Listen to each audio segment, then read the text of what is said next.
Bonjour à tous, c'est Panenka, j'espère que vous allez bien. Cette semaine, on va parler des Girondins de Bordeaux qui vont un petit peu mieux puisqu'ils sont deuxièmes de Ligue 2 après 3 journées, malgré un effectif totalement remanié par rapport à la saison passée. Et bien entendu, quelques semaines seulement après avoir frôlé la mort, puisque, on le rappelle, la DNCG avait décidé de rétrograder en national les Girondins de Bordeaux, ce qui aurait amené à un prochain dépôt de bilan et sûrement une relégation donc administrative en National 3.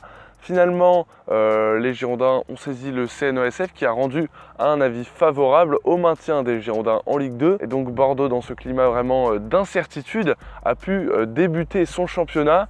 Donc cela a commencé par un match nul 0-0 face à Valenciennes, un petit peu pour se rassurer, et puis 2 victoires ensuite face à Rodez, puis face à Niort. C'est un peu fragile, hein. On sent que sur les premiers matchs, tout n'est pas parfait. On sent que notamment dans le domaine offensif, il va manquer de certains atouts pour viser mieux en Ligue 2. Mais en termes, de cohésion de groupe, de solidité défensive, déjà, on a retrouvé ça par rapport à la saison dernière où c'était vraiment chaotique. On n'a jamais senti vraiment des joueurs concernés par les Girondins. On n'y a jamais vraiment cru en fait à ce que les joueurs se sentent girondins et envie de porter ce maillot. Là, cette saison, on sent quand même qu'il y a quelque chose qui a un peu changé. Ce début de renouveau est passé par une purge totale de l'effectif de la saison passée où énormément de joueurs ont été écartés, vendus, non conservés, loftés pour certains également. Et donc on a mis en avant tout plein de jeunes pousses qui jouaient en National 3 la saison passée et donc qui ont été poussés vers l'avant vers le groupe pro. Dylan Bakwa, c'est une des grosses satisfactions.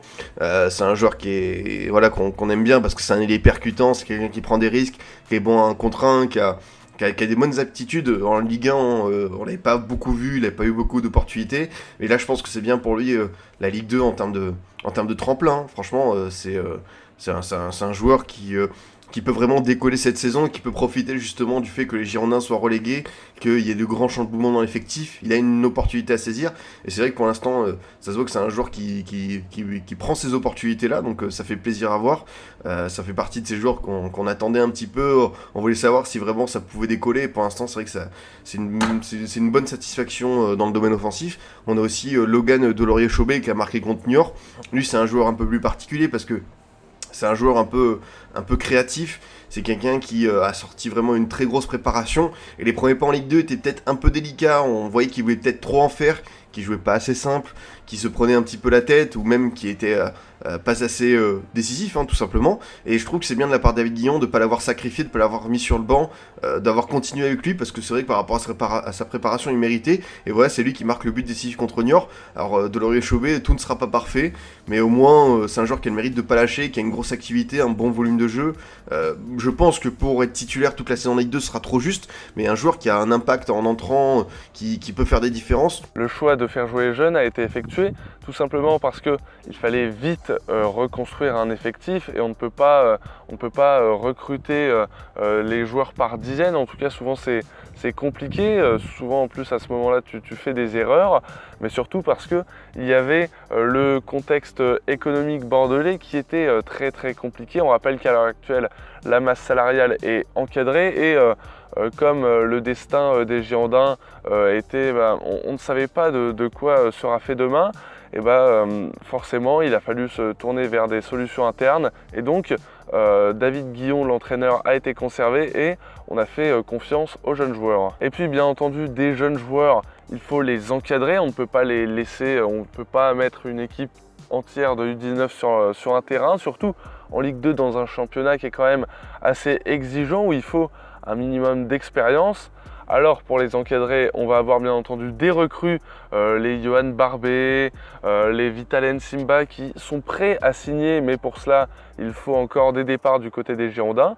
Et donc en attendant, on a plusieurs joueurs qui ont fait partie du naufrage la saison passée, qui ont été recyclés. Moi je pense que Fran Sergio, c'est un joueur qui va rester. Je pense que c'est clairement le type de joueur qui la saison dernière est arrivé dans un mauvais contexte, qui se sentait pas bien à Bordeaux. C'est quelqu'un qui a raconté qu'il a vécu longtemps à l'hôtel, qui se sentait pas intégré. Dès ses premières apparitions, il a été mis en difficulté, et après il a été pris en grippe par le public, donc tu vois, en termes de vécu, je pense que c'était vraiment une saison galère pour lui. Là, dans un championnat comme la Ligue 2, où peut-être tu vois, tu as un rythme un peu moins intense, où tu as plus le temps de poser le jeu, où c'est moins rapide, je pense que ça correspond plus à ses caractéristiques. Josh Maja, c'est plus une interrogation, parce que c'est un joueur qui est là depuis quand même un bon moment. On l'a jamais vu vraiment avoir de la continuité en tant que titulaire. Là, c'est un peu la première fois que ça lui arrive, et on sent quand même que par rapport à son profil de joueur c'est un joueur qui est c'est un finisseur, enfin, c'est un joueur qui a besoin d'avoir le ballon de la surface. C'est quelqu'un qui s'est quand même amélioré au niveau des remises, de la participation au jeu. D'ailleurs, sa passe décisive contre Niort en atteste. Ça reste un jeune joueur, c'est quelqu'un qui a jamais eu vraiment de temps de jeu ici, donc pourquoi pas compter sur lui. Mais c'est vrai que par rapport à son profil, il n'est pas adapté à ce que demandent les Girondins de Bordeaux de David Guillon. Et que je pense un neuf qui participe encore plus au jeu, mais je pense que lui a compris ce qu'on attendait de lui, et c'est vrai que depuis une saison, on le voit faire plus de choses balle au pied. S'il y a un secteur où les Girondins étaient particulièrement mauvais la saison passée, c'était bien entendu la défense avec 92 buts encaissés la saison passée, pire défense d'Europe. Et pourtant, cette saison, c'est un petit peu le point fort des Girondins en ce début de championnat. 0 but encaissé en 3 matchs, donc 3 clean sheets, alors qu'il y en avait eu seulement 2 sur toute la saison passée. Je pense que la défense, c'est vraiment le point fort des Girondins en ce début de saison. Tu sens qu'il y a quelques fragilités quand même la saison dernière. Tu sens qu'il y a 2-3 relances de Gaëtan Poussin ou de prise de risque qui sont pas forcément nécessaires. Et ça, c'est encore des traces de ce qu'on a pu voir l'an passé. Mais tu vois, entre les jeunes et Gregersen, c'est quand même un international norvégien. Alors en Ligue 1, c'était peut-être un peu trop juste, c'est un joueur qui a peut-être manqué un peu de temps d'adaptation, qui a été balancé un peu trop tôt, donc on n'a pas pu voir vraiment le joueur qu'on connaît, mais voilà, en Ligue 2, international norvégien, ça fait l'affaire quand même, c'est un joueur qui est plutôt rassurant, et à ses côtés, il y a plusieurs jeunes joueurs qui sont en train de se révéler, Malcolm Bokele, qui n'est pas à son poste, mais qui fait, on va dire, le job en tant que latéral droit, on a Junior Mwanga, qui je pense est le jeune qui est en train de se détacher, qui est vraiment très intéressant sur ses premiers pas en Ligue 2, un défenseur central qui joue propre, qui joue simple, qui est solide en 1 contre 1, qui se prend pas la tête pour relancer, qui a une bonne lecture du jeu, une bonne anticipation. Donc vraiment, Mwanga, c'est le jeune pour moi qui sort du lot. Et à gauche, on a Ecomier qui s'est malheureusement blessé mais qui avait fait 2 bonnes sorties. Cette solidité reste quand même à relativiser, tout simplement parce que Bordeaux n'a affronté que des équipes qui seront sûrement classées en seconde partie de tableau. Les Niort, les Valenciennes, les Rodez, c'est des équipes qui normalement vont jouer le maintien. Ce qui est un petit peu paradoxal, c'est que des recrues sont attendues dans ce secteur défensif. Bien entendu, Jonas Lossel pour renforcer le poste de gardien, Clément Michelin qui est attendu au poste de latéral droit, et puis bien entendu Vital Nsimba et Johan Barbet, donc latéral gauche et défenseur central, qui s'entraînent déjà avec les Girondins depuis plusieurs mois, depuis le début tout simplement de la préparation.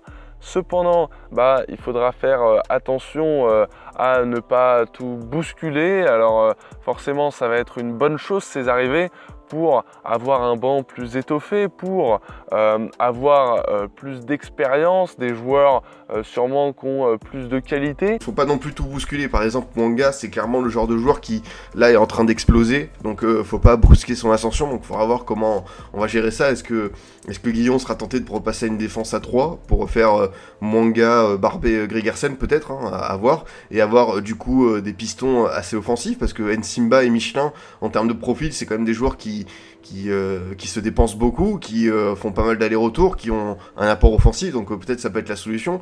Mais bon, tu bousculerais quelque chose qui marche bien, donc c'est jamais le timing idéal. Je pense quoi qu'il arrive que ces joueurs-là, comme Nsimba et Barbet, ça fait 1 mois qu'ils s'entraînent déjà avec le groupe, ils sont à l'intérieur, ils voient ce qui se passe, donc c'est pas des joueurs qui vont arriver sur leur grand sabot. Je pense que voilà, il faudra avoir une émulation, mais c'est vrai que ce sont des jeunes joueurs, donc tu vois, à la première contre-performance, il peut avoir des doutes dans leur esprit, ça peut pas être évident, et d'ailleurs tu sais que tu auras des cadres qui seront là pour rebondir, pour si besoin prendre leur place. Moi je me fais pas trop de soucis sur cette gestion-là. Maintenant, j'attends beaucoup plus de recrues sur le plan offensif, sur le milieu de terrain un peu créatif. Je pense que c'est là qu'il faudra bosser pour les 15 derniers jours de mercato. Bien démarrer, c'était quelque chose quand même de très important pour les Girondins. Bien entendu, pour être plus crédible sur la fin du mercato. Pas sûr que l'attaquant polonais aimerait signer si jamais Bordeaux serait 19e au bout de 3 journées. Et puis bien entendu, tu pars sur des bases plus saines avec cet effectif jeune qui a de bons résultats. Tu peux potentiellement enclencher une bonne dynamique. Et puis derrière, tu es plus serein pour construire ton effectif petit à petit et aborder les grosses confrontations qui arrivent. Car vraiment, c'est un énorme calendrier qui attend les Girondins sur les prochains mois. Quand on voit Grenoble qui a un potentiel outsider, quand on voit QRM qui a réussi à accrocher Saint-Etienne, ou encore les 4 prétendants à la montée que les Girondins vont affronter, quand on parle du PFC, quand on parle de Guingamp, quand on parle de Saint-Etienne qui est quand même un club qui descend de Ligue 1 à Ligue 2, quand on parle du DFCO, ce sont des grosses écuries de la Ligue 2 et Bordeaux va donc les affronter. Mais ce qui est quand même plutôt positif, c'est que les Girondins ne partent pas avec un handicap, que ce soit de points ou de confiance, puisque le travail a été plutôt bien effectué en ce début de saison. Moi je trouve que les premiers noms annoncés sont plutôt cohérents. En attendant le mercato soit bouclé, l'équipe qui est en place depuis fin juin fait le job, donc tant mieux. Et voilà, ça veut dire que même sans mercato, l'équipe réussit à bien tourner. Je pense que on peut se dire que sans mercato, l'équipe actuelle ne pourra pas monter en Ligue 1, sera trop insuffisant. Elle peut se maintenir, je pense. Voilà, elle a le niveau pour. Mais si on veut miser mieux, et justement le début de saison le prouve, hein, on a déjà un capital point qui est intéressant. Voilà, il faut des renforts. Donc voilà, à eux de jouer pour se donner moyens. Moi, en début de saison, après tout ce qui s'est passé et vu l'équipe actuelle, j'y croyais pas trop à une remontée immédiate. Voilà, on sait jamais, tu sais, un cycle positif qui s'enclenche, un groupe qui vit bien. Là, ils ont réussi à créer déjà un groupe qui s'entend bien, ce qui était plus le cas aux Girondins depuis un paquet d'années, quoi. Je sais plus la dernière fois où aux Girondins ça s'est bien entendu vraiment dans le groupe, parce que ça sent, tu vois, qu'entre les jeunes, entre les anciens, il y a une bonne alchimie, il y a un truc, voilà, rien que pour voir les célébrations de fin de match, les gars sont contents d'être là. Voilà, déjà c'est un premier truc qui a été créé et c'est jamais évident dans un club. Maintenant, reste à voir un peu plus loin pour le sportif. Sur ce, c'était Panenka. Un grand merci à Scipion d'avoir participé à cette vidéo. N'hésitez pas à aller faire un tour vers son podcast qui parle de formation. Et puis, n'hésitez pas à vous abonner, à liker et à partager. Donnez-moi dans les commentaires votre pronostic et votre avis sur la saison qui va suivre pour les Girondins. Abonnez-vous, likez, partagez. À vendredi prochain, 17h, cette fois-ci, on ne sera pas dehors. Je retournerai dans mon petit appartement pour vous parler de football. Bon, là, c'est tout simplement parce que j'étais en vacances. Et donc, cette conclusion est beaucoup trop longue. Donc, abonnez-vous, likez, partagez. À vendredi prochain, 17h30 pour une nouvelle vidéo. Tchuss!